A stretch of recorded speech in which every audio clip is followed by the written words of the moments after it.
ಇಂದಿನ ವಾರ್ತೆಗಳು. ತೆರಿಗೆ ಬಾಕಿ ಉಳಿಸಿಕೊಂಡ ಆಸ್ತಿ ಸೀಜ್ ಮಾಡಲು ಭರದ ಸಿದ್ಧತೆ. ಸೋಮವಾರದಿಂದಲೇ ಕಾರ್ಯಾಚರಣೆಗೆ ಪಾಲಿಕೆ ಆಯುಕ್ತರ ಸೂಚನೆ. ಬಿಬಿಎಂಪಿ ಆಸ್ತಿ ತೆರಿಗೆ ವಸೂಲಿ ಚುರುಕುಗೊಳಿಸುವುದಕ್ಕೆ ಮುಂದಾಗಿರುವ ಪಾಲಿಕೆಯು ಸೋಮವಾರದಿಂದ ನಗರದ ಭಾರಿ ಪ್ರಮಾಣ ಆಸ್ತಿ ತೆರಿಗೆ ಬಾಕಿ ಉಳಿಸಿಕೊಂಡವರ ಆಸ್ತಿಗಳನ್ನು ಸೀಜ್ ಮಾಡಲು ನಿರ್ಧರಿಸಿದೆ.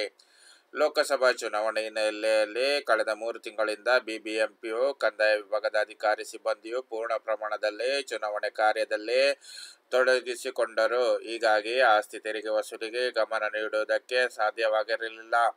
ಇದೀಗ ಚುನಾವಣಾ ಕಾರ್ಯ ಮುಕ್ತಾಯಗೊಂಡಿವೆ. ನೀತಿ ಸಂಹಿತೆಯು ಮುಕ್ತಾಯಗೊಂಡಿರುವ ಹಿನ್ನೆಲೆಯಲ್ಲಿ ಸೋಮವಾರದಿಂದ ಆಸ್ತಿ ತೆರಿಗೆ ವಸೂಲಿ ಕಾರ್ಯದಲ್ಲಿ ನಿರತರಾಗುವಂತೆ ಮುಖ್ಯ ಆಯುಕ್ತರು ಮತ್ತು ಕಂದಾಯ ವಿಭಾಗದ ವಿಶೇಷ ಆಯುಕ್ತರು ಸೂಚಿಸಿದ್ದಾರೆ. ಆಸ್ತಿ ಮಾಲೀಕರಿಗೆ ಪ್ರಸ್ತುತ ವರ್ಷದ ಆಸ್ತಿ ತೆರಿಗೆ ಪಾವತಿಗೆ ಶೇಕಡಾ 5% ರಿಯಾಯಿತಿ ಹಾಗೂ ಹಿಂದಿನ ವರ್ಷದಲ್ಲಿ ಆಸ್ತಿ ತೆರಿಗೆ ಬಾಕಿ ಉಳಿಸಿಕೊಂಡ ಮಾಲೀಕರಿಗೆ ಶೇಕಡಾ 50% ದಂಡ ರಿಯಾಯಿತಿ ಬಡ್ಡಿಯನ್ನು ಸಂಪೂರ್ಣವಾಗಿ ಮನ್ನಾ ಮಾಡಲಾಗುತ್ತದೆ. ಆದರೂ ತೆರಿಗೆ ಪಾವತಿಸದ ಮಾಲೀಕರಿಗೆ ಆಸ್ತಿಯನ್ನು ಸೀಜ್ ಮಾಡುವುದಕ್ಕೆ ನಿರ್ಧರಿಸಲಾಗಿದೆ. ವಸೂಲಿ ಗುರಿ ನಿಗದಿ. ವಲಯವಾರು ಅಧಿಕಾರಿಗಳಿಗೆ ನಿರ್ದಿಷ್ಟ ಪ್ರಮಾಣ ಆಸ್ತಿ ತೆರಿಗೆ ವಸೂಲಿ ಮಾಡುವ ಗುರಿಯನ್ನು ನಿಗದಿಪಡಿಸುವುದಕ್ಕೆ ಕಂದಾಯ ವಿಭಾಗದ ಅಧಿಕಾರಿ ತೀರ್ಮಾನಿಸಿದ್ದು, ಸೋಮವಾರ ಗುರಿಯನ್ನು ಸಹ ನಿಗದಿಪಡಿಸಲಾಗುತ್ತದೆ ಎಂದು ಅಧಿಕಾರಿಗಳು ಮಾಹಿತಿ ನೀಡಿದ್ದಾರೆ. 1,240 ಕೋಟಿ ರೂಪಾಯಿ ವಸೂಲಿ.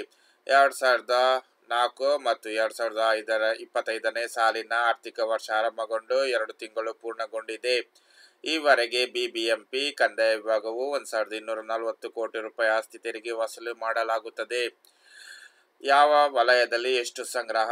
ಯಲಹಂಕ 91.36 ಕೋಟಿ, ಮಹದೇವಪುರ 2,271.65, ದಾಸರಹಳ್ಳಿ 42.86 ಕೋಟಿ, ಆರ್ ನಗರ 88.79 ಕೋಟಿ, ಬೊಮ್ಮನಹಳ್ಳಿ 141.44 ಕೋಟಿ, ದಕ್ಷಿಣ 214.83 ಕೋಟಿ, ಪಶ್ಚಿಮ 148.85 ಕೋಟಿ, ಪೂರ್ವ 240.28, ಒಟ್ಟು 1,240.11 ಕೋಟಿ.